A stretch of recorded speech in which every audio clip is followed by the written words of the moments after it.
Assalamualaikum edidilişler bugünkü TikTok haberlerimizde Atam 077 durmuşun acı hakikatlerini Anglisce dil bilen beyan etýär. I like my life. Do you like your life? Do you understand? Batyok bu zatlara näme diýen? Gepu toran owayn mena näme diýjek? Men bilen mok. Anglisce düşünmesen orsça da gepletip bolýanlar.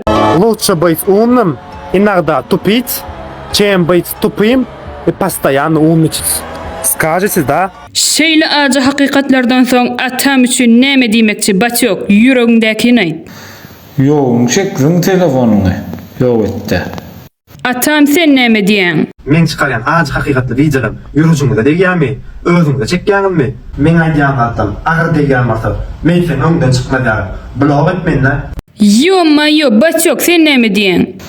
İki çülmününün bokuna ulaşıp gördüm. Indi näme boldy? Galyp gidip içiň geçip başladym. O ýüzüme sıçak bolup durdum. Şu video bilen telefonum ýaran günü.